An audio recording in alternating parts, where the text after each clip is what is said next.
औज़ुबिल्लाहिमिनश्शैतानिर्रजीम बिस्मिल्लाहिर्रहमानिर्रहीम। शुरू अल्लाह पाक के नाम से जो बड़ा मेहरबान और नहायत रहम करने वाला है। स्टूडेंट्स, हम लोग अपना नया प्रिंसिपल्स ऑफ मैक्रो इकनॉमिक्स का चैप्टर कर रहे थे, production and growth. Last lecture के अंदर हमने बात की थी कि किसी भी सोसाइटी का जो स्टैंडर्ड ऑफ लिविंग है वो किस चीज़ के ऊपर डिपेंड करता है। हम लोगों ने बात की थी कि स्टैंडर्ड ऑफ लिविंग डिपेंड करता है कि जो सोसाइटी है वो कितनी गुड्स एंड सर्विसेज प्रोड्यूस कर रही है, ठीक है। और उसके बाद बात की थी हमने कि जो प्रोडक्टिविटी है, प्रोडक्टिविटी किसके ऊपर डिपेंड कर रही होती है, किस किस चीज़ के ऊपर बेस कर रही होती है।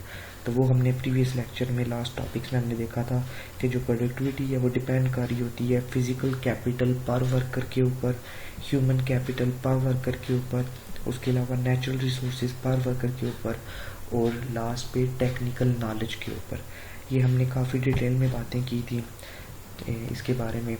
तो यहाँ पे नेक्स्ट टॉपिक की तरफ जब हम चलते हैं, नेक्स्ट लेक्चर की तरफ चलते हैं, तो यहाँ पे हम बात करते हैं कि कोई भी कंट्री जो है अगर वो स्टैंडर्ड ऑफ लिविंग को इम्प्रूव करने की बात कर रही है, अगर वो स्टैंडर्ड ऑफ लिविंग को इम्प्रूव करने की कोशिश कर रहे हैं तो उन्हें कौन से मेजर्स लेने पड़ते हैं, कौन सी नई चीज़ें जो अडॉप्ट करनी पड़ती हैं, उनके बारे में हम यहाँ पे जो है डिस्कस करेंगे। गवर्नमेंट स्टैंडर्ड ऑफ लिविंग को इम्प्रूव करने के लिए कौन सी पॉलिसी बना सकती है, ठीक है। उस पॉलिसी के अंदर कौन कौन से मेजर्स जो हैं वो लिए जाएंगे, उनको हम डिटेल में यहाँ पे डिस्कस करेंगे, ठीक है। आप लोगों को स्क्रीन के ऊपर नज़र आ रहा है economic growth and public policy. कि इकोनॉमिक ग्रोथ के लिए, स्टैंडर्ड ऑफ लिविंग को इम्प्रूव करने के लिए गवर्नमेंट किस तरह की पॉलिसी बना सकती है, ठीक है। Governments can do many things to raise productivity and living standards. तो कहते हैं कि गवर्नमेंट जो है काफ़ी चीज़ें कर सकती है प्रोडक्टिविटी और लिविंग स्टैंडर्ड को इम्प्रूव करने के लिए, ठीक हो गया। इसमें कहते हैं गवर्नमेंट पॉलिसीज़ जो अडॉप्ट करेगी उसमें कौन कौन से स्टेप्स के ऊपर कौन कौन से मेजर्स लिए जा सकते हैं। यहाँ पे है government policies that raise productivity and living standards. उनमें कुछ चीज़ें हैं, encourage saving and investment. Government जो है लोगों की सेविंग हैबिट को इनकरेज कर सकती है, इन्वेस्टमेंट हैबिट को इनकरेज कर सकती है, ठीक है। इस तरह से स्टैंडर्ड ऑफ लिविंग इम्प्रूव होगा। सेविंग जब बढ़ेगी, लोगों के कैपिटल बढ़ेगा, लोग इन्वेस्टमेंट करने की तरफ आएंगे। जब इन्वेस्टमेंट करने की तरफ आएंगे अपॉर्चुनिटीज़ बनेगी और इस तरह से प्रोडक्टिविटी होगी और लोगों का जो लिविंग स्टैंडर्ड है वो इम्प्रूव होता जाएगा, ठीक है। इसके बाद गवर्नमेंट क्या कर सकती है, इनकरेज इन्वेस्टमेंट फ्रॉम अब्रॉड। कि जो बाहर की कंट्रीज़ जो इन्वेस्टर्स हैं, गवर्नमेंट उनके लिए पॉलिसीज़ बना सकती है कि वो हमारी कंट्री के अंदर आके इन्वेस्टमेंट करें। जब वो इन्वेस्टमेंट करेंगे लोगों को रोज़गार मुहैया होगा, ठीक है, जिसकी वजह से पर कैपिटा इनकम भी इम्प्रूव होती है और हम कहते हैं कि हमारी स्टैंडर्ड ऑफ लिविंग भी इम्प्रूव हो जाती है साथ, ठीक है। इसके अलावा इनकरेज एजुकेशन एंड ट्रेनिंग। देखिए, हम किसी भी सेक्टर की बात कर लेते हैं, किसी भी चीज़ की बात करते हैं तो वहाँ पे हम कहते हैं कि एजुकेशन और ट्रेनिंग का होना बहुत ज़रूरी है। तो चूँकि हम यहाँ पे डिस्कस कर रहे हैं स्टैंडर्ड ऑफ लिविंग डिपेंड कर रहा होता है ह्यूमन कैपिटल के ऊपर भी, प्रोडक्टिविटी ह्यूमन कैपिटल के ऊपर डिपेंड कर रही होती है। तो ह्यूमन कैपिटल को जब हम इम्प्रूव कर रहे होते हैं तो उसकी जो है हम कहते हैं कैपेबिलिटी, उसकी नॉलेज, उसकी स्किल्स को हम एजुकेशन और ट्रेनिंग की मदद से इम्प्रूव कर सकते हैं। जब वर्कर्स की एजुकेशन और ट्रेनिंग होती है, उनकी स्किल्स इम्प्रूव करती हैं तो ऑटोमेटिकली उनकी जो प्रोडक्टिविटी है, प्रोडक्टिविटी स्किल्स और प्रोडक्शन वो भी इंक्रीज़ कर जाती है, ठीक है। तो इस तरह से ओवरऑल इकोनॉमी के अंदर क्या होता है, स्टैंडर्ड ऑफ लिविंग भी इम्प्रूव हो जाता है, ठीक है। इसके बाद हम डिस्कस करेंगे establish secure property rights and maintain political stability. देखें, किसी भी इकॉनमी की बेहतरी के लिए सबसे ये ज़रूरी बात है कि वहाँ पे जो लोग रहने वाले हैं, जो इन्वेस्टर हैं, जो बिज़नेस करने वाले हैं, या जो एक आम छोटे तबके का बंदा है, आम बंदा है, उसकी प्रॉपर्टी राइट्स जो हैं उसको मुहैया होंगे, ठीक है। उसके बाद पॉलिटिकल स्टेबिलिटी होगी, उसे सुकून मुहैया होगा, पता होगा कि पॉलिटिकल स्टेबिलिटी है, कोई भी हंगामा नहीं हो रहा, सब कुछ रूटीन लाइफ में जो बड़ा इजी चल रहा है, ठीक है। तो इस तरह क्या होता है, स्टैंडर्ड ऑफ लिविंग इस तरह से भी इम्प्रूव हो जाती है, ठीक है। उसके बाद गवर्नमेंट पॉलिसी बना सकती है कि जिसमें फ्री ट्रेड जो है उसके रिलेटेड कोई पॉलिसीज़ आ जाती हैं। ट्रेड फ्री है, इंटरनल एक्सटर्नल जो है इंपोर्ट एक्सपोर्ट जो है फ्री हो जाती है, उसके ऊपर रिस्ट्रिक्शंस कम हो जाती हैं। तो इस तरह से भी लोगों का जो है स्टैंडर्ड ऑफ लिविंग वो इम्प्रूव हो जाता है, ठीक है। इसके बारे में हम डिस्कस करेंगे। इसके बाद प्रमोट रिसर्च एंड डेवलपमेंट। देखिए रिसर्च एंड डेवलपमेंट हम कहते हैं कि ये एक इंडस्ट्री है, ठीक है। इंडस्ट्री क्यों है कि बाकी तमाम इंडस्ट्रीज इसके ऊपर डिपेंड कर रही होती हैं। प्राइवेट ऑर्गेनाइजेशंस रिसर्च कर रही होती हैं, गवर्नमेंट की ऑर्गेनाइजेशंस रिसर्च कर रही होती हैं, दिन ब दिन के प्रोडक्ट को, प्रोडक्शन को इम्प्रूव किया जा सके, नई टेक्निक्स लेके आए, नई पॉलिसीज़ बनाई जा सके। तो ये आपके सामने जो पॉइंट्स हैं जो पॉलिसी के अंदर आ सकते हैं, गवर्नमेंट पॉलिसीज, इनके ऊपर जो है वो नई चीज़ें लेके आ सकती है, इनको इम्प्लीमेंट करवा के जो है वो बेहतर बना सकती है स्टैंडर्ड ऑफ लिविंग को, ठीक है। अब इनको हम वन बाई वन डिस्कस करेंगे। देखिए सबसे पहले the importance of saving and investment. One way to raise future productivity is to invest more current resources in the production of capital। देखिए एक सिंपल सी बात है, जब एक बंदे के अंदर सेविंग हैबिट आएगी, सेविंग की वजह से उसके पास पैसा इकट्ठा होगा, ठीक है।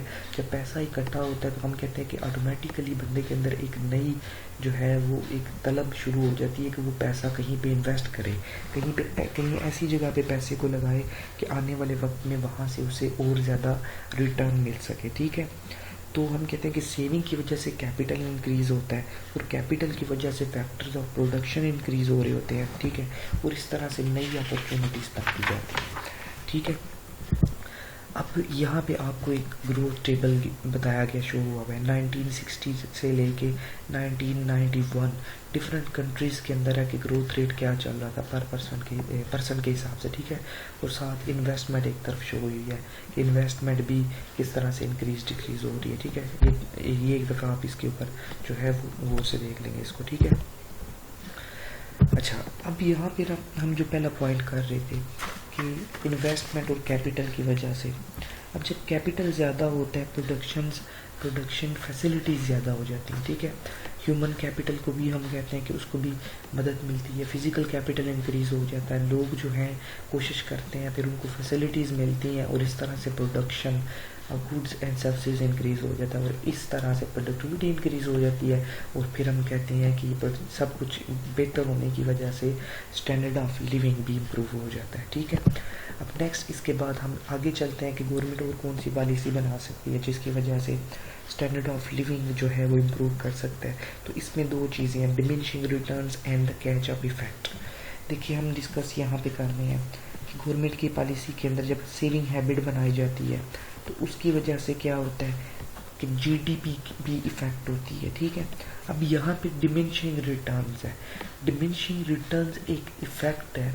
इफेक्ट किस तरह से, हम कहते हैं कि कोई भी चीज़ जितनी ज़्यादा होती जाती है या हम कोई एक चीज़ जितनी ज़्यादा यूज़ करना शुरू करते हैं तो उसका बेनिफिट जो होता है, उसकी जो यूटिलिटी होती है वो रिड्यूस करना शुरू कर देती है।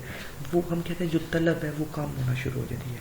आपको प्यास लगी, आप एक गिलास पानी का पीते हैं, दूसरा गिलास पानी का पीते हैं, तो आपको जो पहले गिलास से फ़ायदा मिलता है, जो एक सुकून मिलता है, वो बाद वाले पानी के गिलास से जो है वो कम होना शुरू हो जाता है। तो आप एंड पे जाके थक जाती है। तो हम कहते हैं कि यूटिलिटी उसकी एक पॉइंट पे पहुंच के नेगेटिव हो जाती है, ठीक है। तो यहाँ पे भी हम इसको डिस्कस करते हैं, कहते हैं as the stock of capital rises the extra output produced from an additional unit of capital falls. This property is called diminishing returns। तो कहते हैं यहाँ पे ये चीज़ भी माइंड में रखनी है कि जितना कैपिटल अगर एक हद तक इंक्रीज करना शुरू कर जाता है तो नेक्स्ट एक लेवल पे पहुँच के जो कैपिटल के इंक्रीज होने से भी प्रोडक्शन के ऊपर कोई इफेक्ट नहीं पड़ता। वो किस वजह से है, वो डिमिनिशिंग रिटर्न्स की वजह से, ठीक है। अब कहते हैं because of diminishing returns and increase in the saving rate leads to higher growth only for a while. Short time के लिए, हम कहते हैं कुछ टाइम के लिए ये फ़ायदा होता है। In the long run the higher saving rate leads to a higher level of productivity and income but not to higher growth in these areas, ठीक है। कहते हैं ग्रोथ फिर इस जगह पे में इतनी ज़्यादा नहीं होती। फिर एक और इसमें है catch up effect. Catch up effect के मुताबिक क्या होता है, the catch up effect refers to the property whereby countries that start off poor tend to grow more rapidly than countries that start off rich। यहाँ पे है कि जो गरीब कंट्रीज़ हैं वो जब ग्रोथ की तरफ जाते हैं तो वो काफ़ी तेज़ी के साथ इंक्रीज करना शुरू कर देते हैं, उनका लिविंग ऑफ स्टैंडर्ड भी तेज़ी के साथ जाता है। लेकिन अपोजिट में हम कहते हैं कि जो रिच कंट्रीज़ हैं वो पहले से ही एक अच्छे लेवल पे होते हैं, उनका स्टैंडर्ड ऑफ लिविंग पहले से बहुत बेहतर होता है। तो वहाँ पे जो ग्रोथ रेट होता है उनके स्टैंडर्ड ऑफ लिविंग का वो age compare to poor countries कम होता है, ठीक है। ये नेचुरल सी बात है।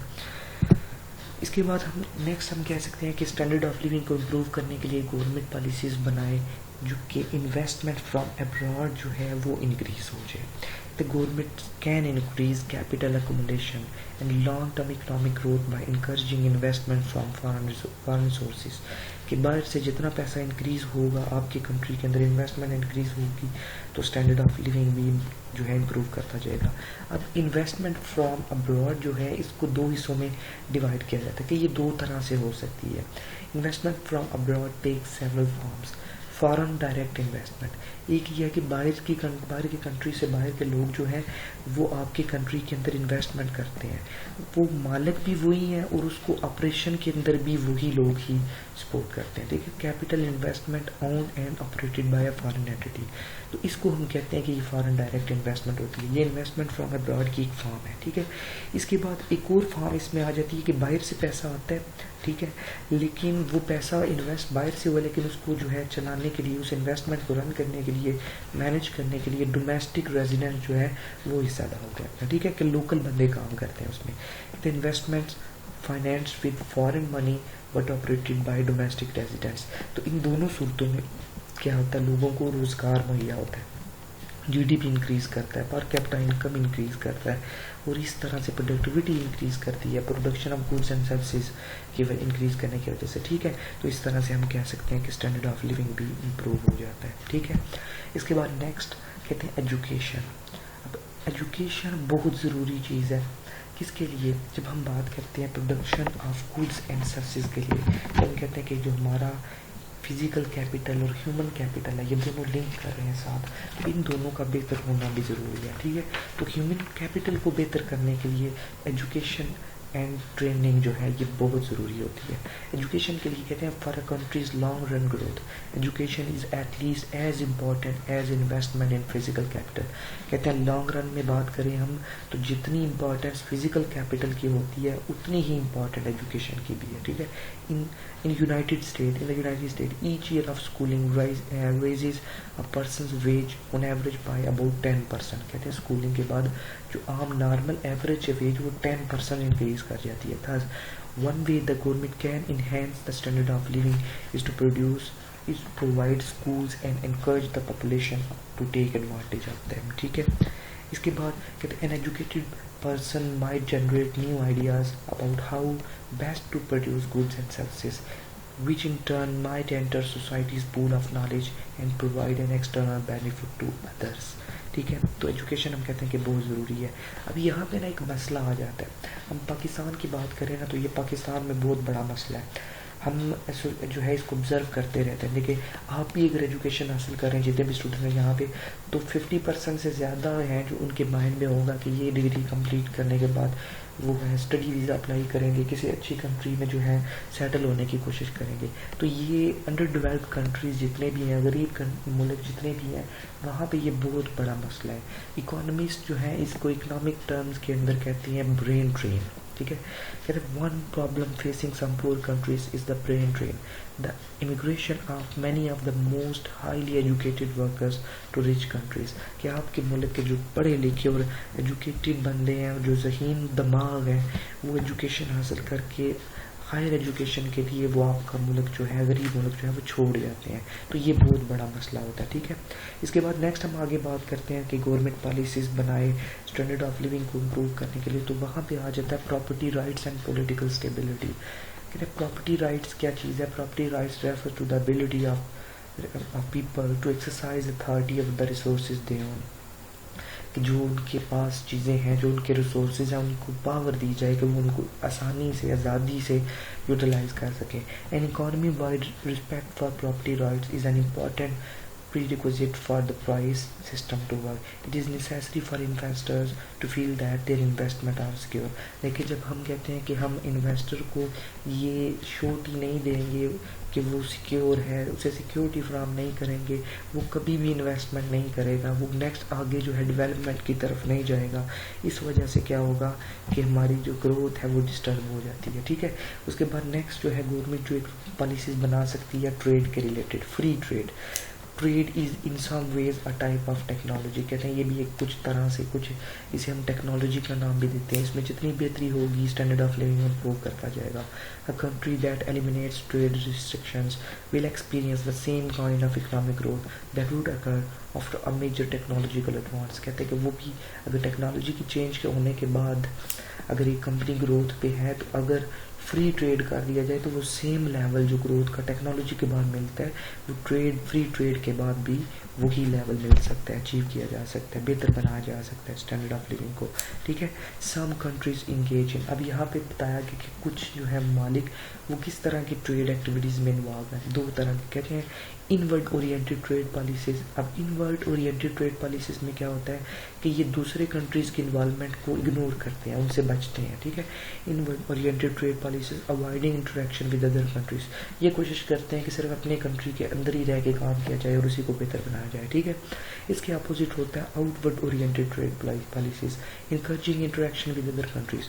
ये जो पॉलिसीज बनती हैं इसमें कोशिश की जाती है कि दूसरी कंट्रीज़ के साथ भी जो है वो बेहतर तल्लुकात बनाया जाए। ठीक है, इंगेजमेंट्स की जाए, मतलब नई टेक्निक्स बनाई जाए, नए एग्रीमेंट्स किए जाए जिससे स्टैंडर्ड ऑफ लिविंग को इम्प्रूव किया जा सकता है।